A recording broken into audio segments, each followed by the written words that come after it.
Om Swastiastu. Saudara, Anda kembali menyaksikan dialog wacana publik selama 1 jam ke depan. Kali ini bersama saya Sumita Ganjali. Kita akan membahas mengenai salah satu perhelatan yang sebentar lagi akan diselenggarakan di Indonesia, khususnya di Lombok, yakni balap MotoGP. Ini merupakan salah satu bentuk nyata bahwa Indonesia ini dipercaya sebagai negara yang mampu menyelenggarakan event-event internasional. Salah satunya adalah event olahraga yang mana ini juga bisa memberikan dampak yang positif bagi pariwisata. Karena yang kita ketahui dari olahraga ini bisa memunculkan yang namanya sport tourism atau wisata olahraga. Karena tentunya walaupun terselenggaranya di Lombok ya saudara, namun Bali sendiri ini mendapatkan keuntungannya karena menjadi daerah tetangga, sehingga para atlet kemudian juga para penonton yang ingin menyaksikan balap MotoGP ini sesudah ataupun sebelum acara perhelatan balap MotoGP ini bisa mengunjungi Bali, menjadi salah satu wishlist wisata mereka. Nah, seperti apa sejauhnya kita akan membahas mengenai dampak positif pelaksanaan MotoGP ini terhadap Bali itu sendiri. Saya akan membahasnya bersama dengan 2 orang narasumber yang sudah hadir di studio TVRI Bali, yakni pengamat pariwisata Bapak Dewa Rai Budiasa. Om Swastiastu. Swastiastu. Bapak kemudian juga senang sekali karena hari ini sudah gabung secara online.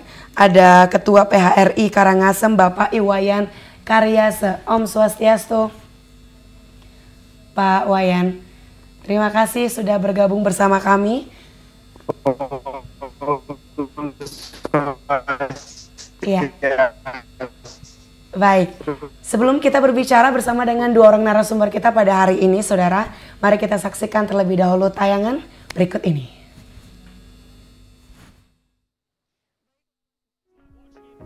Pelaksanaan MotoGP di Mandalika, Lombok, Nusa Tenggara Barat tidak hanya memberikan manfaat bagi Lombok semata, tetapi juga berdampak positif terhadap pariwisata Bali. Sebagai tetangga dekat pada perhelatan MotoGP lalu, Bali menjadi tujuan transit bagi wisatawan internasional yang ingin menghadiri MotoGP di Mandalika. Banyak wisatawan memilih untuk mengunjungi Bali sebelum atau sesudah acara balap motor internasional tersebut, sehingga meningkatkan jumlah kunjungan dan menghidupkan sektor perhotelan, restoran, dan hiburan di Bali. Selain itu, dengan adanya MotoGP, arus wisatawan yang semakin meningkat di wilayah Lombok mendorong lebih banyak promosi kawasan Bali sebagai destinasi pendukung. Dampak positif ini tidak hanya terasa dalam jangka pendek, tetapi juga membantu meningkatkan ketertarikan wisatawan untuk menjelajahi kedua destinasi yang pada akhirnya meningkatkan kontribusi terhadap perekonomian pariwisata Bali. Ini sudah pasti ada dampaknya. Yang saya tahu itu perhelatannya kan ada di hari terakhir atau di tanggal 27 sampai di tanggal 30 ya, akhir September ini. Dan dari okupansi yang saya terima dari booking yang sudah ada beberapa yang masuk. Dan sebagai program untuk mendukung kegiatan tersebut, kami di Duty Manager juga sudah dan The Jero sudah menyediakan semacam counter yang kecil untuk memberikan saran informasi bagaimana jika para tamu yang menginap di tempat kami untuk datang ke Mandalika menyaksikan GP tersebut bisa mendapatkan informasi dari tim kami bagaimana menyeberang, termasuk juga memberikan informasi beberapa hotel yang dekat Mandalika sebagai tempat buat mereka menginap. Mereka mungkin menginap selaku tamu biasa, liburan biasa, nantinya mereka ke Lombok untuk mengikuti kegiatan itu. Nah itu, namun dalam situasi sekarang ini tingkat hunian di Karangasem masih cukup bagus, rata-rata di sekitar 55–65% pada bulan September ini. Mudah-mudahan nanti sampai akhir bulan dalam perhelatan ini bisa meningkat lagi dengan kegiatan MotoGP itu sendiri. Kemudian nantinya mungkin selesai kegiatan itu juga akan berdampak, karena kan paling dekat ya untuk mereka menuju ke Bali, yaitu di Karangasem dulu dengan adanya pelabuhan di Padang Bae dan lain sebagainya, sehingga nantinya akses pertama ada di Kabupaten Karangasem. Bali menjadi tujuan transit bagi wisatawan internasional yang ingin menghadiri MotoGP di Mandalika. Hal ini, mereka dapat dengan mudah untuk melanjutkan wisatanya menuju Lombok, Nusa Tenggara Barat karena dapat menggunakan charter flight atau fastboat. Kita akan membahas selengkapnya dalam dialog wacana publik kali ini.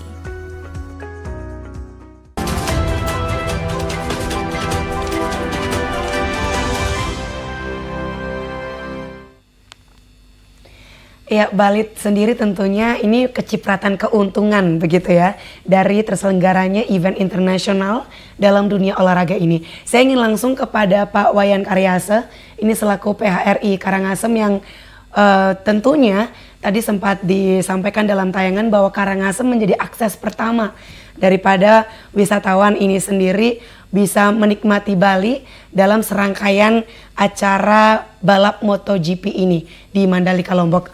Kalau begitu Pak Wayan, bagaimana kemudian kondisi Karangasem saat ini Pak dalam menyambut perhelatan balap MotoGP di Mandalika ini? Apakah wisatawan sudah banyak yang datang, sudah banyak yang berkunjung ke Karangasem atau sudah banyak yang booking?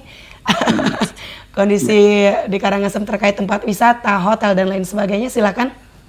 Baik, terima kasih. Saya berikan salam hormat saya dulu kepada Pak Rai Budiasa, ini senior, suhu sesepuh saya di pariwisata, gitu ya. Dan juga para pemirsa, selamat sore semuanya. Jadi sesuai dengan apa yang saya update dari anggota, dari teman-teman sampai saat ini, memang para wisatawan gitu ya yang berkunjung ke daerah Karangasem, khususnya di yang paling ujung timur, yang paling dekat untuk akses ke Lombok melalui Pelabuhan Padang Bae. Jadi memang untuk yang menyatakan dalam artian mereka mengikuti program kegiatan event internasional MotoGP, memang itu tidak terlihat ya, karena mereka mungkin dalam status mereka liburan biasa selaku turis, kemudian mereka nantinya melanjutkan perjalanan ke Lombok untuk mengikuti kegiatan event internasional ini. Nah, dalam akhir-akhir ini memang peningkatan akupensi terjadi, bookingan cukup positif progresnya. Mudah-mudahan juga nanti sampai di perhelatan puncak MotoGP-nya juga masih ada efek atau pengaruh yang positif. Begitu juga nantinya kami berharap adalah setelah kegiatan event ini, itu mereka akan berkunjung ke Bali dan mudah-mudahan juga mereka bisa meluangkan waktunya lebih banyak untuk menikmati Bali Timur. Sehingga ini kami berharap. Kemudian juga kami dari segi kesiapan dan sebagainya di properti-properti diakomodasi, di semua linier sudah kami siap untuk hal tersebut. Ya. Saya mau ke Pak Dewa dulu nih selanjutnya. Dari kacamata sebagai pengamat pariwisata. Kita kemarin sempat vakum cukup lama ya Pak ya, karena pandemi. Tapi kemudian kita bangkit kembali, salah satunya dengan perhelatan-perhelatan internasional, nasional yang diselenggarakan di Indonesia, salah satunya Bali sendiri. Nah, sebentar lagi Pak, di Lombok ini bakalan ada balap MotoGP. Terus beberapa yang saya baca kan memang Bali jadi tempat persinggahan untuk berwisata sendiri. Kalau Bapak melihat ini bagaimana Pak? Kemudian dari motor penggerak event Mandalika ini untuk perkembangan pariwisata di Bali setelah pandemi. Ya, saya kira sebagaimana disampaikan oleh pendahulu tadi, moderator tadi, memang kegiatan sport, tourism, apakah itu MotoGP, sebagainya, kegiatan maraton dan sebagainya, itu seluruhnya memang merupakan bagian dari atraksi pariwisata di dunia sekarang sangat ngetren. Saya kira Bali harus memanfaatkan event ini sehingga kita bisa bangkit kembali pasca pandemi, di mana sebab pandemi kita mengalami keterpurukan itu sendiri. Sehingga dengan demikian apa yang terjadi di sekitar Bali, terus Lombok ini akan dapat memberikan kontribusi yang lebih luas, baik itu dalam rangka hotel maupun atraksinya. Karena kita lihat bahwa memang dalam lomba motor ini, GP ini, saya pikir tidak hanya pembalapnya saja yang kita harapkan. Justru kita harapkan lebih banyak itu adalah para supporternya, supporter dengan efek lain sebagainya. Ini kita teringat sejarah ketika kami dulu masih aktif di Asita Pusat di Jakarta. Kita pernah merancang yang namanya dulu Bali 10K, yang berlanjut sampai sekarang. Bali 10K itu ketika itu masih Sri Sultan sebagai ketua KONI, kami kerjasama dengan KONI waktu itu menyelenggarakan Bali 10K. Yang datang ke sini kita undang memang pelari-pelari dari seluruh dunia yang berpotensi dan mempunyai fans di seluruh dunia. Nah, fans inilah kita harapkan tidak hanya satu hari pada waktu hari itu saja, tapi efek pas and post daripada event itu sendiri. Nah, after event biasanya mereka datang dengan berduyun-duyun dengan fansnya. Kemudian after itu juga kita bisa melaksanakan aktivitas-aktivitas lainnya.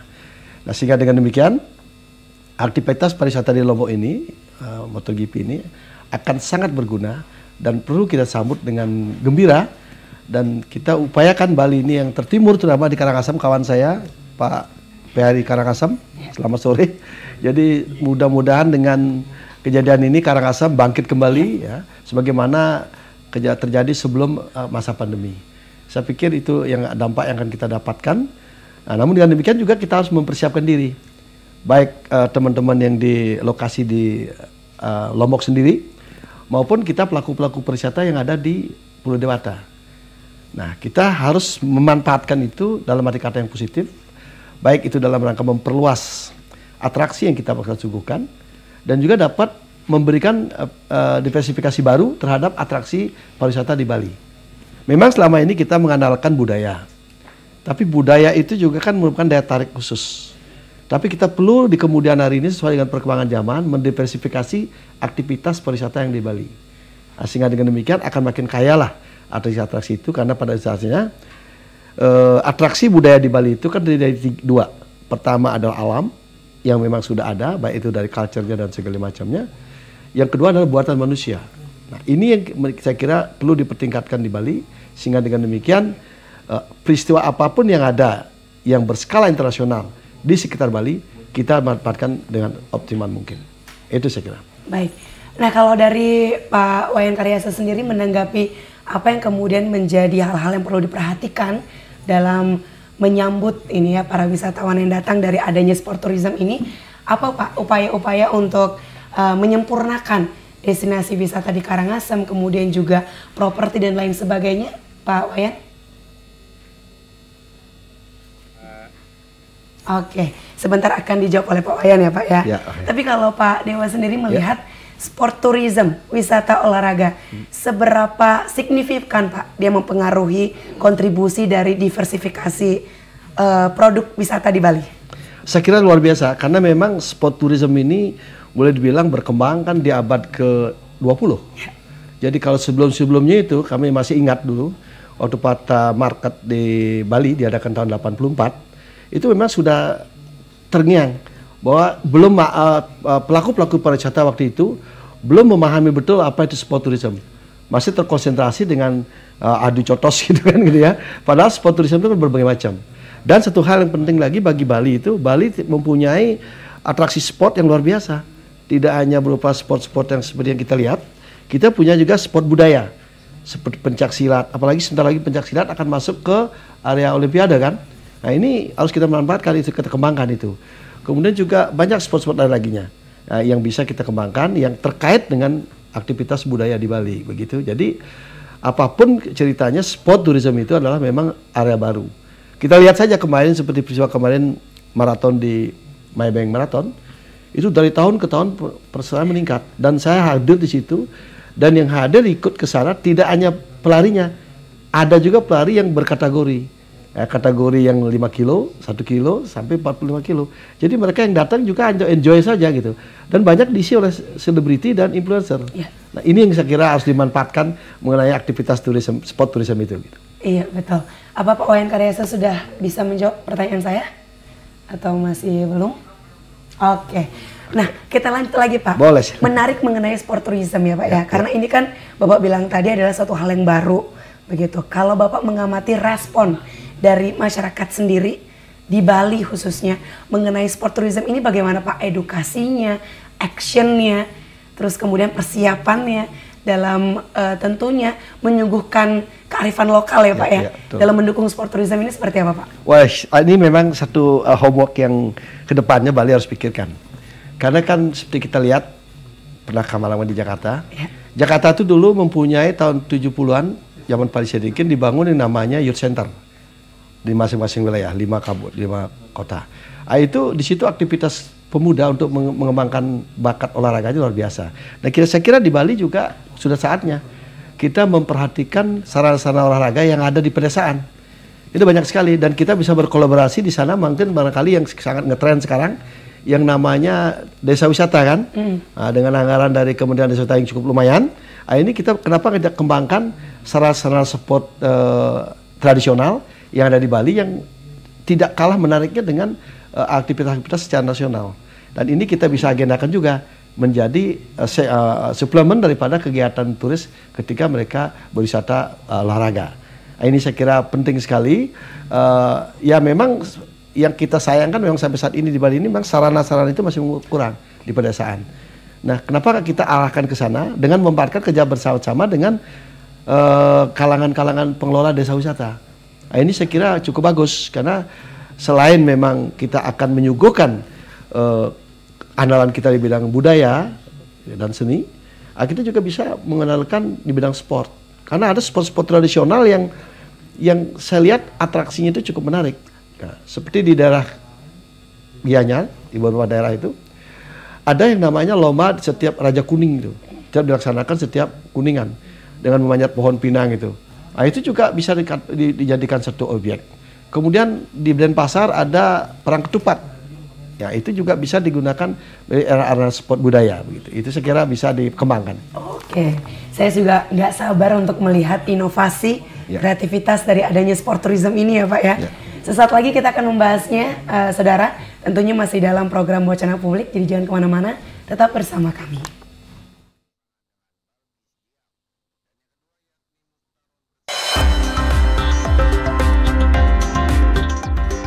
TVRI Bali, media pemersatu bangsa.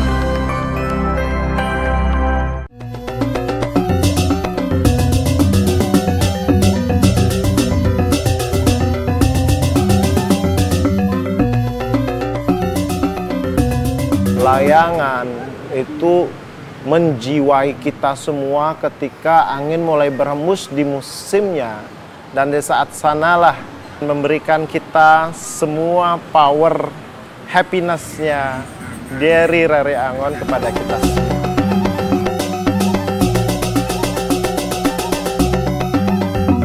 Alam memiliki kekuatan spiritual yang mampu membuat kehidupan menjadi tertata dan seimbang. Dan himpunan segala energi baik inilah yang diharapkan mampu mengiringi sang layang-layang saat menari di angkasa, sehingga dapat memberi nilai-nilai kebaikan bagi para penikmatnya.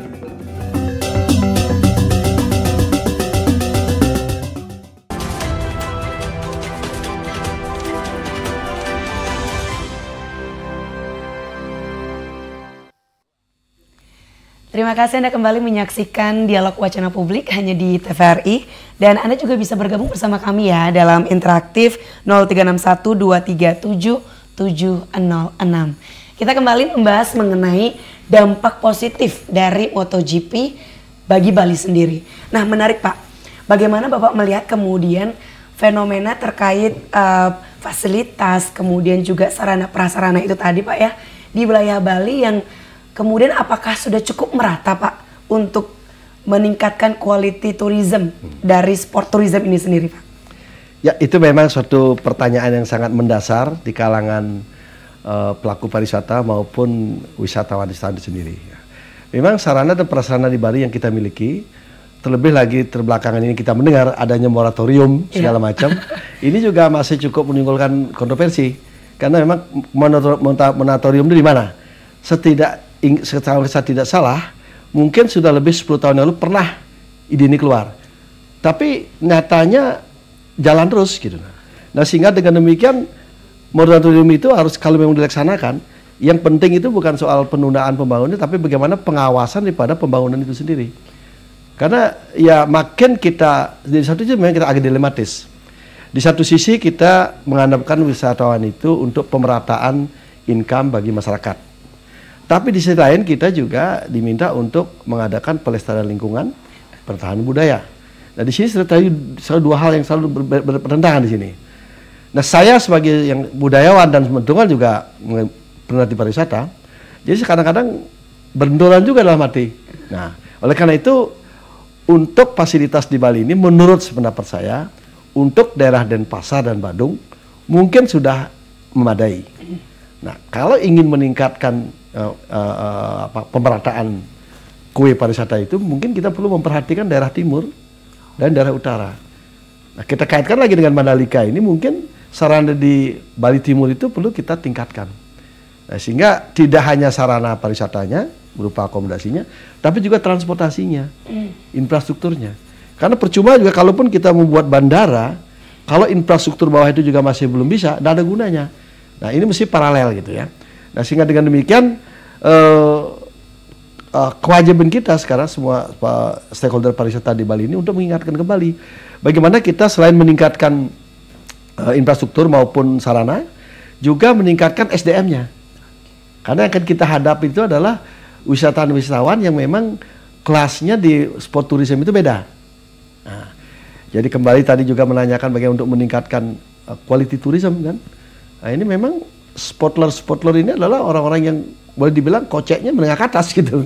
Nah, ketimbang kita mendatangkan banyak wisatawan yang nilainya tidak terlalu tinggi, itu juga repot. Jadi kita dengan investasi yang begitu luas, infrastruktur yang kita tanam begitu luas, SDM kita tingkatkan, maka tidak tertutup kemungkinannya quality tourism itu bisa kita tingkatkan. Dan hal yang lebih menarik lagi harus kita tingkatkan juga adalah bagaimana kita memanfaatkan ruang-ruang promosi. Seperti Mandalika ini. Kita jangan melihat dari event 1 hari, 2 hari, 1 minggu. Tetapi dampak daripada multiplier effect daripada kegiatan internasional itu, dia akan secara reguler, akan disiarkan di televisi dunia yang tidak perlu pemerintah Indonesia mengeluarkan dana. Jadi automatically kita akan menjadi numpang promosi gitu kan. Nah, jadi ini yang manfaat yang harus kita manfaatkan betul gitu. Nah, sehingga dengan demikian ke depannya jadi turisme kita itu betul-betul berkelanjutan dan bisa juga mendatangkan wisatawan-wisatawan yang lebih berkualitas. Oke. Menarik ya Pak ya. Mengenai saya sempat ingin tahu kalau dari kacamata Bapak terkait peningkatan SDM itu Pak. Apa yang kemudian kalau Bapak mengamati dari jalannya pariwisata yang didukung oleh SDM lokal ini untuk bisa mencapai sport tourism yang baik di Bali sendiri? Ya, jadi kita bicara untuk SDM, tidak hanya sport tourism saja kan. Jadi secara umum mungkin saya lihat ada sesuatu agak lumayan agak miris saya melihat di Bali. Apa itu Pak? Nah, jadi pintu utama SDM pariwisata itu kan adalah driver dan guide. Itu pintu utama. Dia turun dari bandara, oke, infrastruktur di imigrasi bisa kita tingkatkan dengan IT.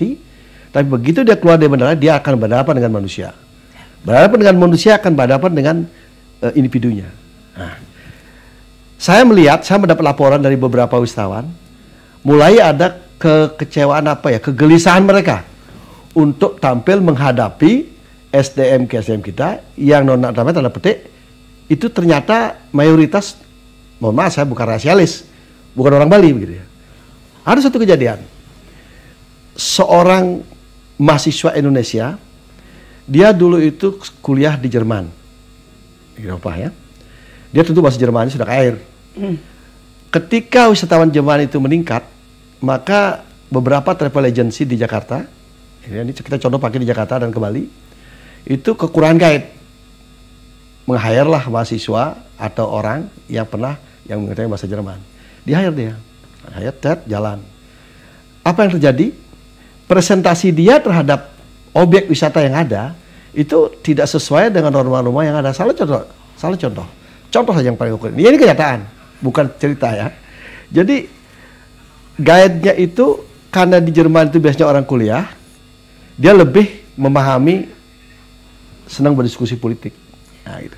Jadi diarahkan ke sana pembicaraannya. Nah, sehingga bukan ke objek-objek itu langsung. Nah, ini juga kan menyimpang.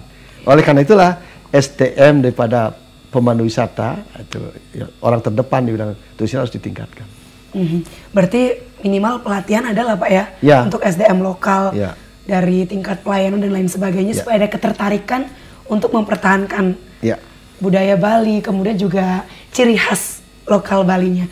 Nanti kita akan lanjut lagi bersama dengan Pak Wayan Karyasa juga masih bergabung dalam via Zoom meeting. Kita akan membahas mengenai dampaknya kemudian bagaimana pemberdayaan SDM di Karangasem sendiri untuk mendukung sport tourism dalam balap MotoGP ini. Sesaat lagi hanya di Wacana Publik TVRI Bali. TVRI Bali, media pemersatu bangsa.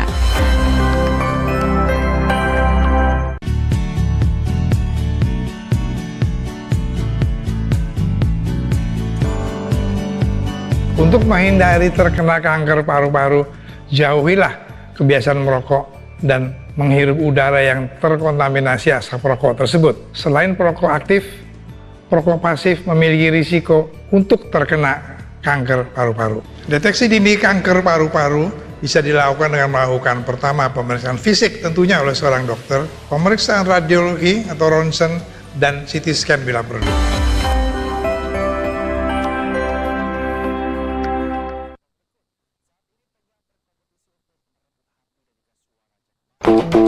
Kamu ngaku anak muda Bali? Jangan ngaku orang paling update kalau belum nonton Sekitar Kita. Banyak informasi tentang musik,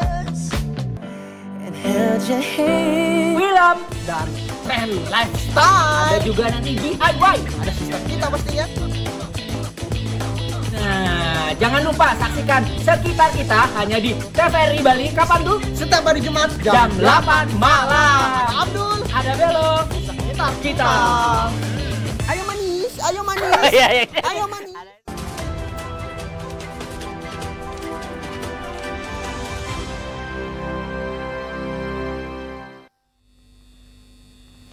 Anda kembali menyaksikan Wacana Publik hanya di TVRI Bali, media pemersatu bangsa. Saya ingin kembali ke Pak Wayan Karyase yang sudah bergabung secara online hari ini. Pak Wayan, bahwa ternyata kalau dari kacamata pengamat pariwisata, peningkatan kapasitas kemudian juga kualitas dari SDM ini penting, Pak, dalam mendukung sport tourism sendiri salah satunya. Kalau di Karangasem sendiri, bagaimana pemberdayaan dari SDM, kemudian juga dalam melaksanakan tugas kewajibannya di dalam properti atau hotel sendiri di Karangasem, Pak, untuk mendukung sport tourism, Pak Wayan?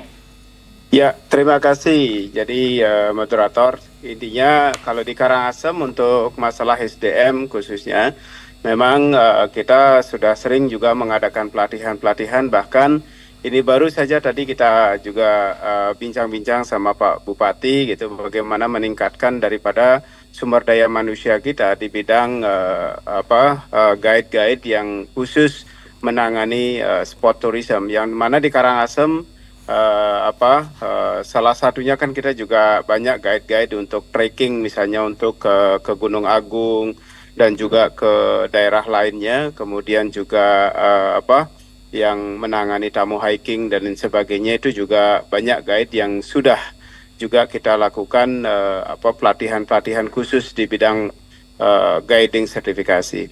Nah itu, dan terus kita akan kembangkan ke depannya, sehingga nantinya pun kita juga berharap seperti yang disampaikan oleh Pak Dewo, memang betul ada 10K gitu, itu di Karangasem pada tahun 90-an itu sangat efektif sekali, dan mudah-mudahan ini nanti melalui Pak Dewo kami berharap hal ini bisa dikembalikan lagi Karangasem 10K gitu kan. Nah ini sangat bagus sekali karena diikuti oleh banyak peserta dari beberapa negara di dunia yang itu sangat mengangkat pariwisata Karangasem pada dekade tersebut. Nah ini sekarang sempat terhenti beberapa tahun kemudian, yang mudah-mudahan hal ini ke depannya kita bisa tingkatkan lagi. Kemudian di sisi lain memang mengenai SDM di Karangasem sudah mulai meningkat dengan baik karena didukung dengan adanya sekolah-sekolah pariwisata khususnya baik di tingkat SMK maupun LPK, bahkan sekarang sudah ada di tingkat sampai di D2 bahkan sampai di D3 di bidang kepariwisataan.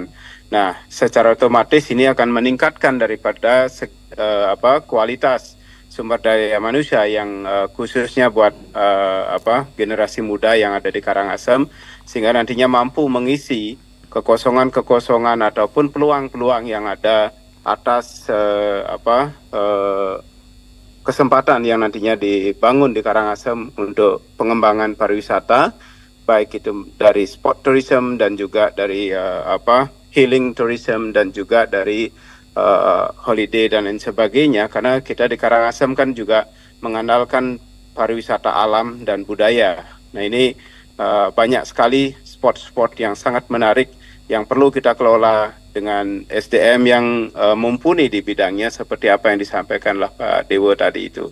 Nah, untuk itu kita berharap juga dari pemerintah untuk bisa terus memberikan kontribusi yang secara maksimal. Kalau kita ingin meningkatkan dari segi kualitas pariwisata kita lebih baik, secara otomatis adalah dari sumber daya manusia yang optimal. Ya, kemudian berbicara mengenai kolaborasi itu ya Pak ya. Kalau dari PHRI Karangasem sendiri ada melakukan kolaborasi tertentu dengan pelaku kerja industri nggak Pak? Dari penyelenggara MotoGP atau pelaku industri dari Lombok sendiri untuk bekerja sama dalam meningkatkan daya tarik wisata, sport tourism, salah satu contohnya di Karangasem sendiri Pak? Ya, sementara sampai saat ini belum, dan ke depan memang progres itu kami akan lakukan. Kami akan bekerja sama dengan PHRI Lombok. Mudah-mudahan tahun depan ini kita sudah mulai menjajaki hal tersebut, dan juga kita setelah sempat juga menghubungi ada rekan kita di Dinas Pariwisata Mataram gitu ya. Kemudian ke depannya akan kita maksimalkan lagi komunikasi atau intensitas kita di bidang kolaborasi, sehingga nantinya atas kekurangan-kekurangan misalnya baik dari segi kesiapan akomodasi, transportasi misalnya, hal-hal yang bisa kita jalin untuk meningkatkan kualitas kunjungan wisatawan yang ke Lombok, sehingga ini juga berpengaruh terhadap kepariwisataan kita di Bali, khususnya di Karangasem. Ya, satu lagi deh Pak Wayan, berbicara mengenai paket wisata di Karangasem yang sekarang ini sedang diungguli banget, apa nih Pak?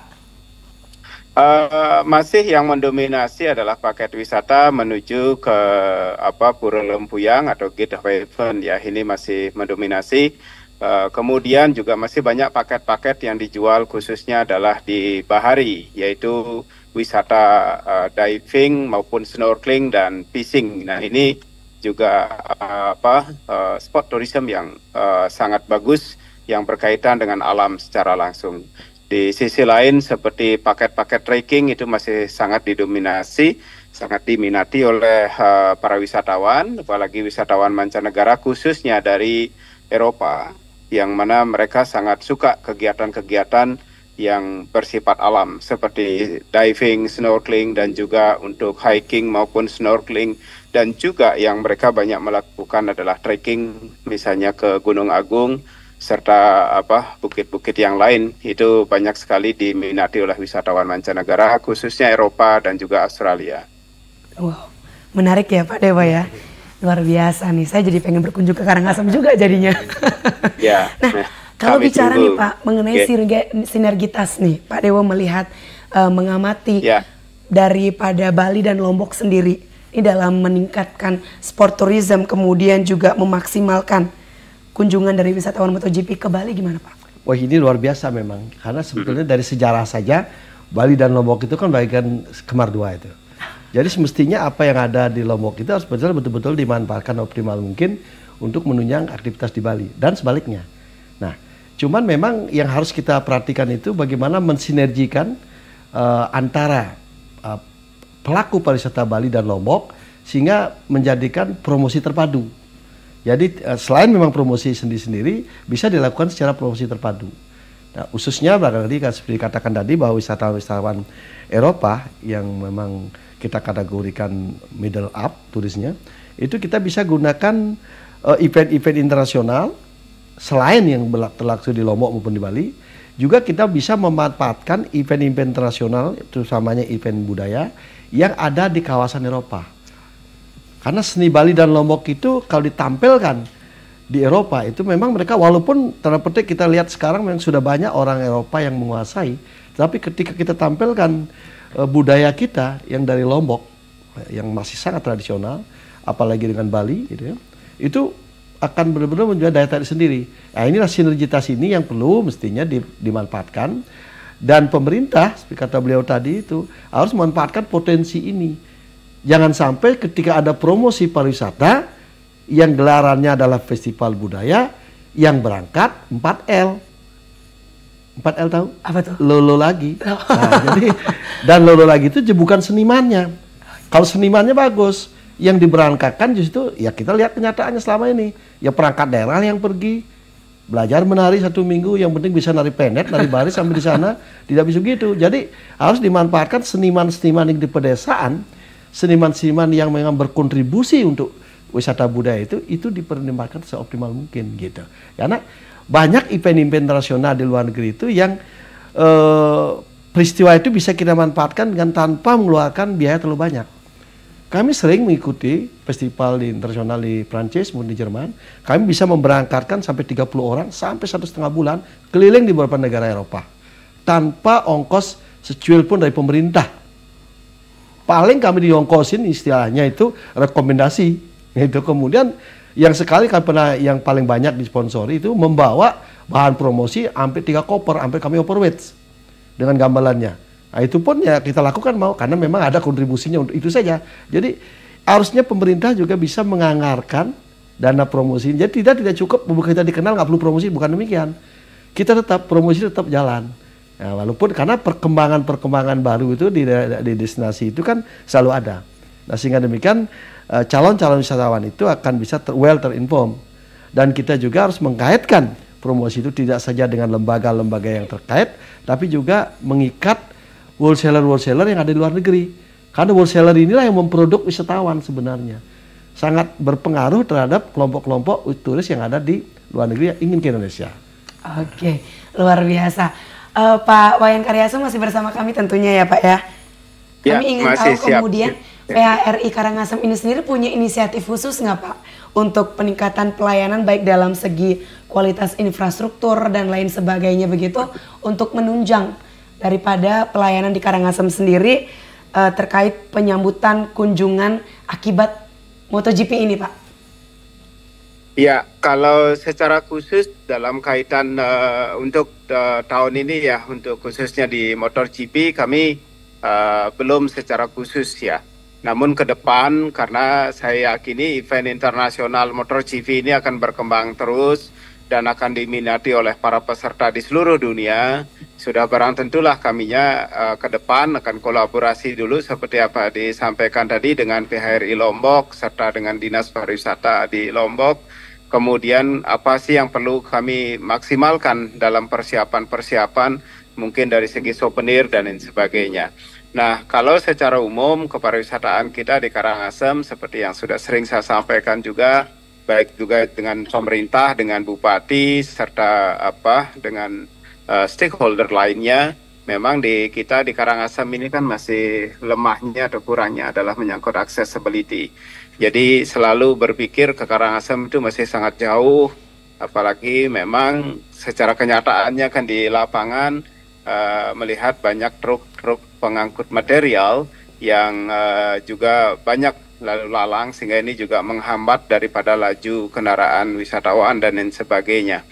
Nah, kemudian kita juga sudah sampaikan menyangkut amenities, attraction, ini juga sering kita angkat seperti apa yang disampaikan oleh Pak Dewo Rai, itu sangat setuju sekali. Memang kebudayaan ini perlu terus dimaksimalkan untuk dipromosikan apa yang kita miliki, apalagi di Karangasem.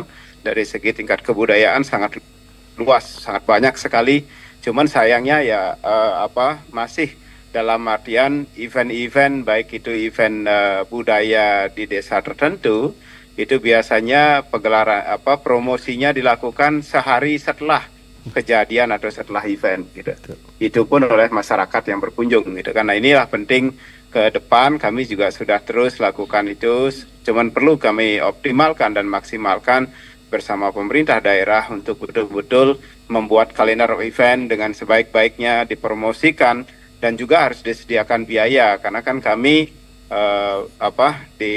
di industri gitu kan kami memang promosikan tapi kan kami juga ada keterbatasan yang mana kami lebih adalah orientasinya di bisnis sudah barang tentu namun kita juga promosikan menyangkut destinasi atraksi dan lain sebagainya.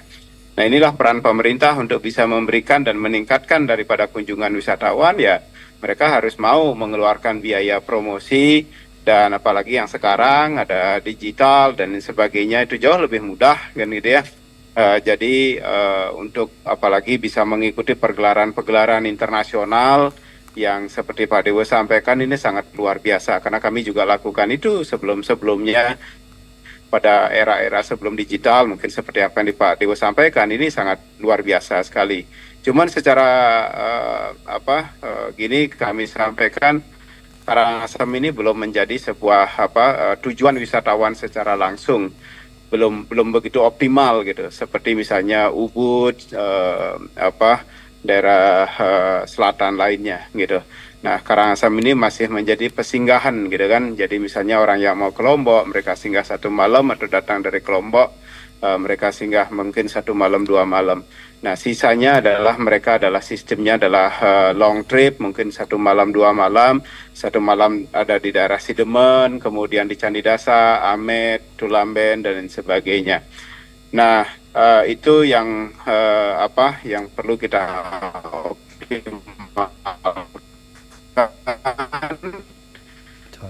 kita terus dorong juga, sehingga kami juga sering komunikasi, sedang mendatangkan Asita Bali untuk memberikan advice, termasuk juga memberikan kita ajak mereka untuk undang mereka untuk ke Karangasem, sehingga mereka bisa memanfaatkan dan menjual dan mempromosikan potensi-potensi kita yang ada di Kabupaten Karangasem.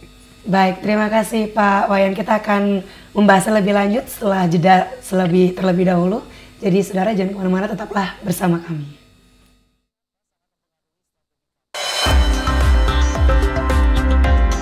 TVRI Bali, media pemersatu bangsa. Kamu ngaku anak muda Bali? Jangan ngaku orang paling update kalau belum nonton Sekitar Kita. Banyak informasi tentang musik, Film dan tren lifestyle. Ada juga nanti DIY. Ada sistem kita pastinya. Nah, jangan lupa saksikan Sekitar Kita hanya di TVRI Bali. Kapan tuh? Setiap hari Jumat jam 8 malam. Ada Abdul, ada Belo. Sekitar Kita. Ayo manis, ayo manis. Ayo manis.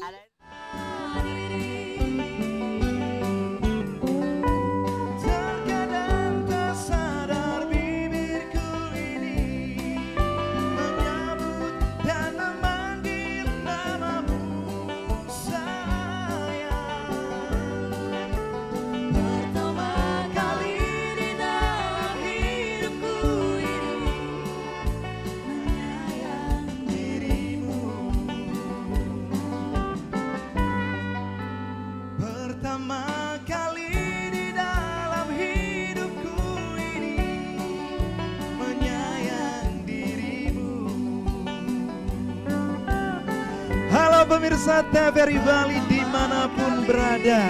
Nah, hari spesial, hari bahagia, kembali berjumpa dalam acara Harmoni hanya di TVRI, media pemersatu bangsa.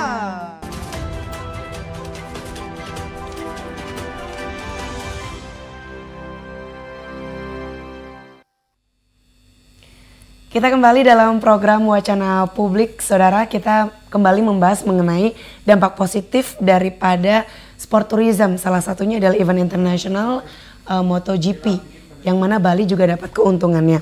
Nah, saya juga menarik Pak, kalau pendapat dari Pak Dewa sendiri. Tadi disampaikan kan bahwa Karangasem sudah sangat siap untuk menyambut baik dari kunjungan wisatawan daripada event internasional balap MotoGP. Namun sayang, aksesibilitas katanya masih menjadi tantangan utama. Kalau dari pengamat pariwisata, apa sih sebenarnya yang bisa kita lakukan Pak untuk kemudian yang lain sudah siap, tapi satu ini yang kemudian bisa merongrong semua kesiapan yang sudah ada ini? Iya, memang aksesibilitas itu kan syarat utama itu. Iya. Selain memang jembatan udara. Nah, setelah jembatan udara ada, kemudian infrastruktur daratnya bagaimana, kalau itu tidak seimbang, itu nanti akan menyebabkan juga promosi negatif buat Bali. Sebagai contoh dikatakan di Karangasem, banyak hal yang bisa kita manfaatkan terhadap kegiatan MotoGP di Karangasem, namun aksesibilitas ke Karangasem terhambat. Setahu saya, bypass Profesor Mandre itu, kan sebetulnya sudah sangat mendukung, tapi hanya baru sampai di Kelungkung kan.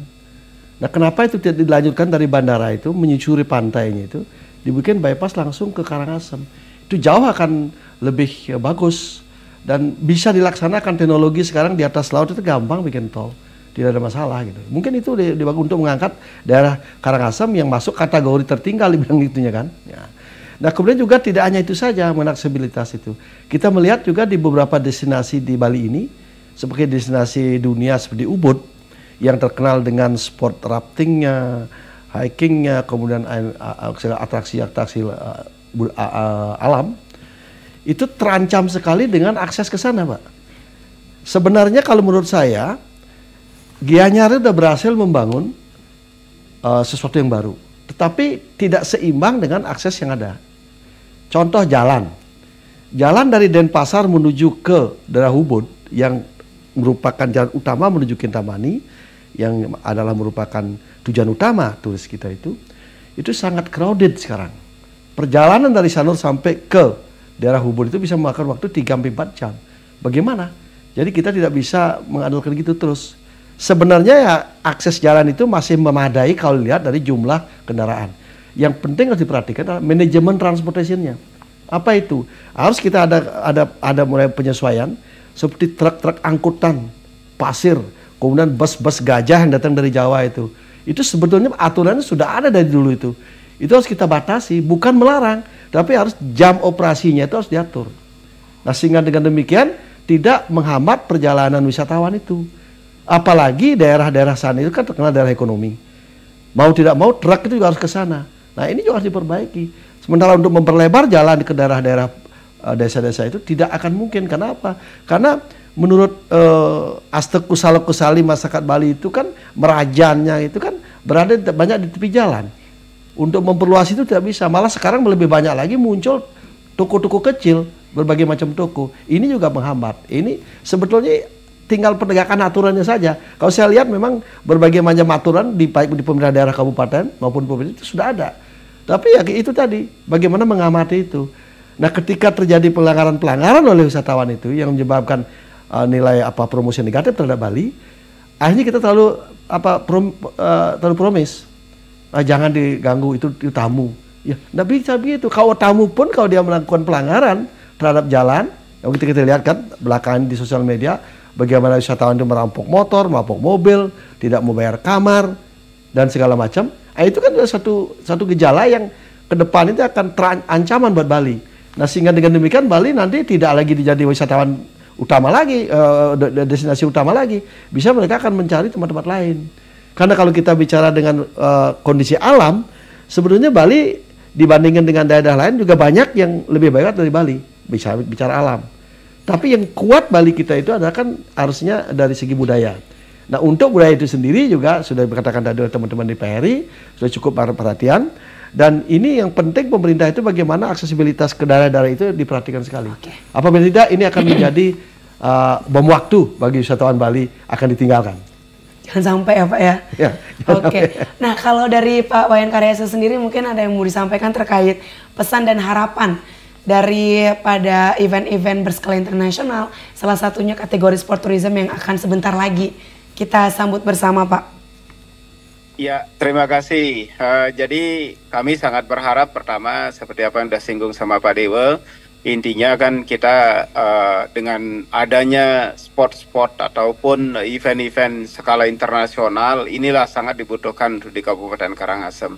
Karena dengan ini nantinya akan mampu seperti yang disampaikan oleh Pak Dewa adalah promosi gratis gitu kan ke kancah dunia untuk destinasi kita, untuk daerah kita.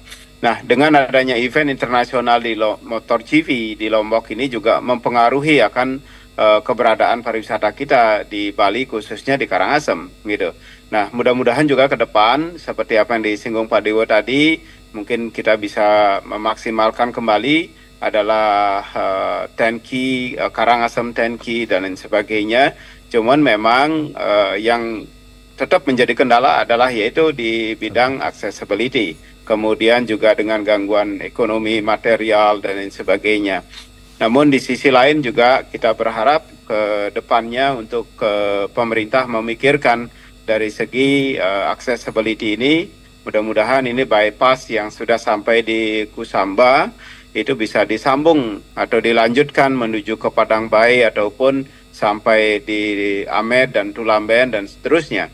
Sehingga nantinya jalur-jalur ini bisa menjadi jalur ekonomi, kemudian ada jalur wisata dan lain sebagainya, sehingga kedua ekonomi ini bisa berjalan dengan baik dan seiring dan seirama.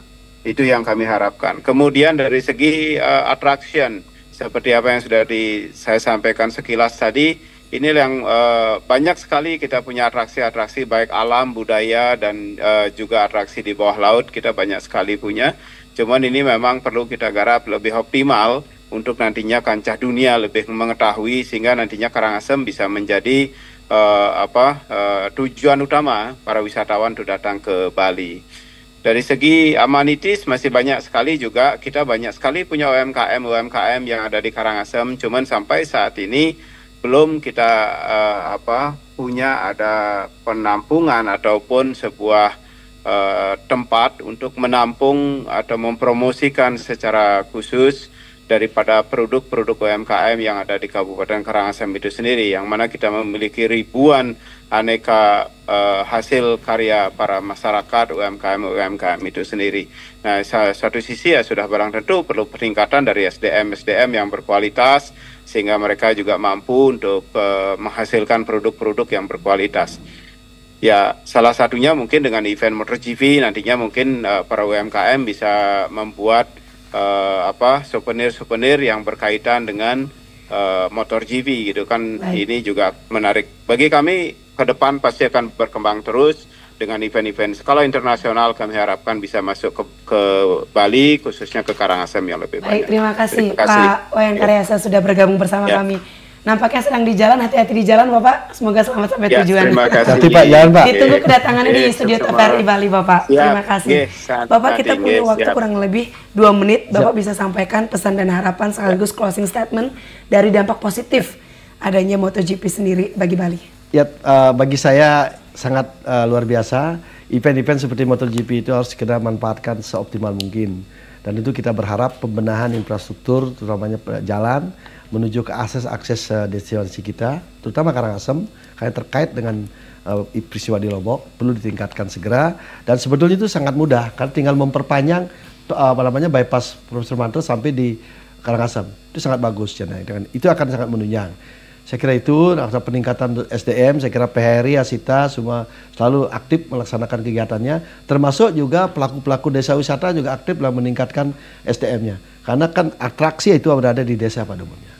Baik, terima kasih Pak Dewa sudah hadir di studio TVRI Bali. Dan demikian Dialog Wacana Publik edisi kali ini bersama saya Sumita Ganjali, mewakili kerabat kerja yang bertugas, pamit undur diri. Terima kasih atas perhatian dan atensi Anda menyaksikan TVRI Bali. Tetap saksikan TVRI Media Pemersatu Bangsa. Kita tutup dengan para mesanti Bapak. Om Santi Santi Santi. Sampai jumpa.